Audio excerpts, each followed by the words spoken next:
শিক্ষার্থীরা, আজকে আমরা শিখব নামাজের মধ্যে মানুষেরা সিজদায় কি কি ভুল করে থাকে। তো আজকে আমাদের এই সিজদার পদ্ধতি দেখাবে আবু হুরায়রা। তো সিজদার মধ্যে যে ভুলগুলি প্রথমে হয়ে থাকে, নম্বর 1,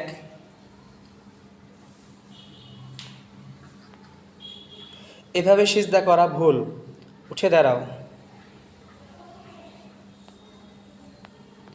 নম্বর 2, সরাসরি হাত ফেলে দেয়, এই পদ্ধতিও ভুল। সঠিক হচ্ছে, তো সিজদার সঠিক পদ্ধতি হচ্ছে পুরো শরীর সোজা রেখে প্রথমে উভয় হাঁটু নামবে জমিনে, এরপর 2 হাত, এরপর নাক, এরপরে কপাল। ঠিক আছে, এখন আবু হুরায়রা দেখাবে।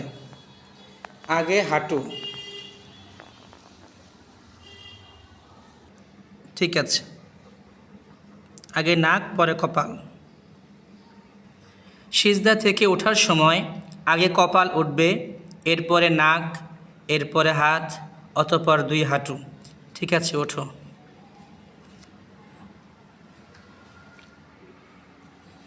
সোজা হয়ে উঠতে হবে, বাঁকা হওয়া যাবে না।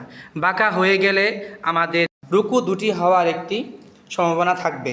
এই কারণে সিজদায় যাওয়ার সময় ভুলেও বাঁকা হওয়া যাবে না, এবং সিজদা থেকে ওঠার সময়ও বাঁকা হওয়া যাবে না, সম্পূর্ণ সোজা উঠতে হবে।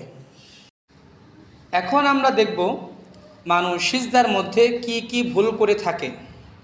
নম্বর 1, সিজদার মধ্যে হাঁটু এবং পেট মিলিয়ে রাখে, যেটা সম্পূর্ণ ভুল। নম্বর 2, রান থেকে পেট পৃথক রাখে ঠিক, কিন্তু বাহুর সাথে পাঁজর মিলিয়ে রাখে, এটাও সম্পূর্ণ ভুল। অথবা কেউ কেউ জমিনের সাথে হাত বিছিয়ে রাখে, এটাও সম্পূর্ণ ভুল। সঠিক হচ্ছে রান থেকে পেট পৃথক থাকবে, পাঁজর থেকে বাহু পৃথক থাকবে, এবং জমিন থেকে হাত পৃথক থাকবে।